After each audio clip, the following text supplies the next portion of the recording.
we'll have to come and officially launch the system. Yes.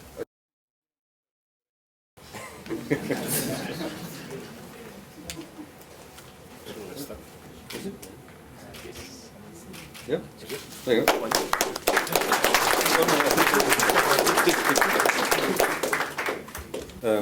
Chairman, the CEO of FRCA, Mr. Santos, former Customs Headman, Mr. Dean, staff of FRCA, and of course members of the private sector.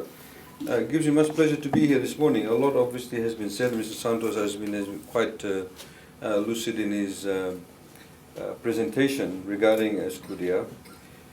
From government perspective, of course, any project, any system that creates efficiency in the processing of any regulatory agency is obviously always very, very welcome.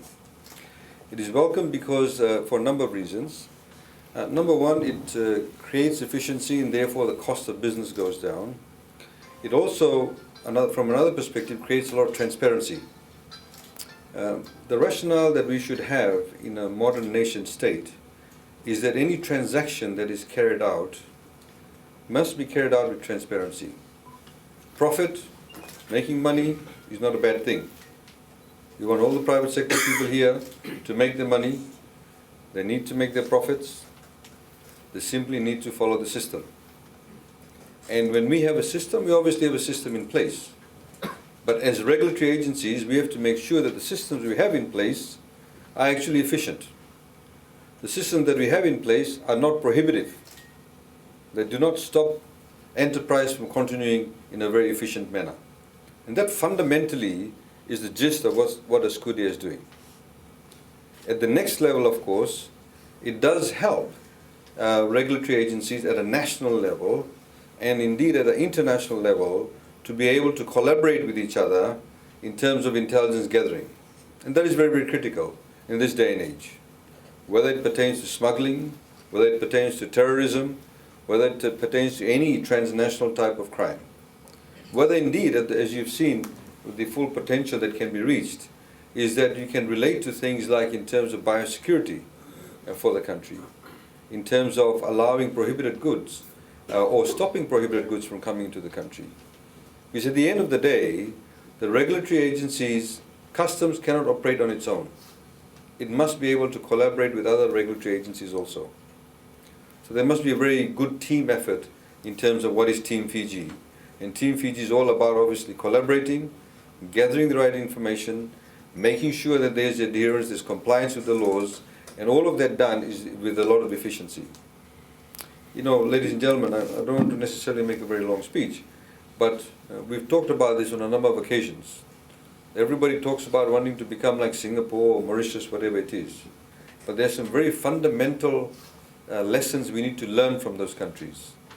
And if you look at all those countries, if you look at the way that the regulatory agencies conduct themselves, I'm afraid to say that they're far, far different from the way that we conduct ourselves.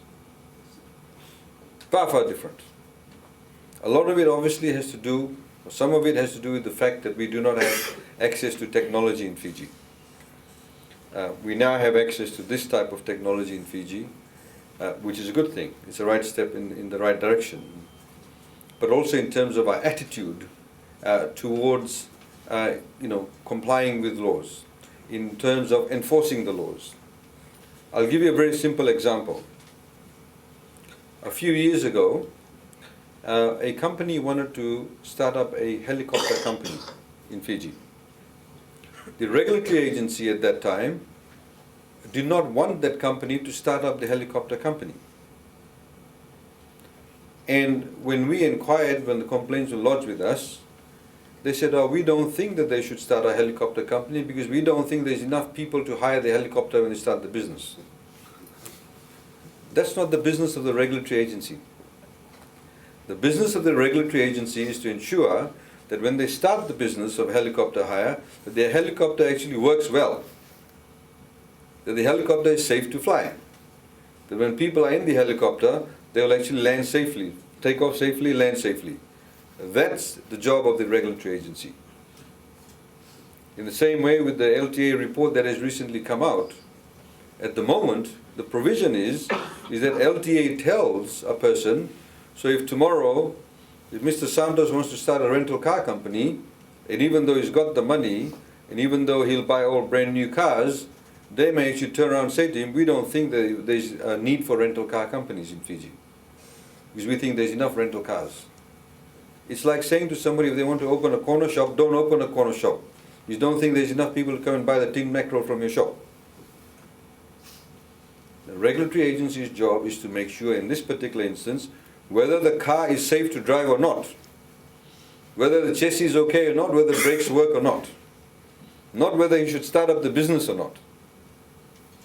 So in the same way, we need to do a rejigging of the way that we think. And mind you, ladies and gentlemen, Fiji has got enormous potential. It's got enormous potential. At the moment, the number of type of commercial transactions, the type of construction work that's going on, and the level of interest that is being shown by multilateral agencies in Fiji, whether it's World Bank, whether yesterday you saw European Investment Bank, they're not just interested in working with government, they also want to work with the private sector. Whether it's countries on a bilateral basis, transnational companies, there's a great amount of opportunity through the interest that is shown. The onus, of course, is on us to ensure we don't let that opportunity slip through our fingers. And that's what we are focusing on. So ladies and gentlemen, this is of course a wonderful day for us. My only concern about all of this is Samoa started before us. I wish we had started before Samoa. But anyway, we are here and we're starting in July. I'd like to thank everybody, UNCTAD, for working together with the FRCA. I'd like to thank the chairman in particular for his initiative. He's been at the cutting edge of introducing technology and new processes and changes, whichever organization that he's been chairing, whether it's FNPF, as you know, is paying enormous dividends to all of you in your bank accounts or your pension accounts, and of course now in FRCA. I'd like to thank the CEO and his team, and of course the private sector who participated, and when the pilot project was being enforced, they worked with them. I'd like to thank the private sector for that. Please use the technology. Tell those who are not here to use the technology also. It will bring about efficiencies. The onus, of course, is not always on the regulatory agencies too. There's a lot of people in the private sector who still do a lot of chorrowing. I know that for a fact. And that is a reality. It doesn't mean that all of them do it.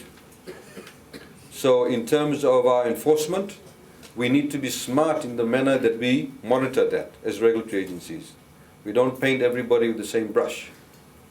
At the same time, we like to thank the private sector. We want to work together with you.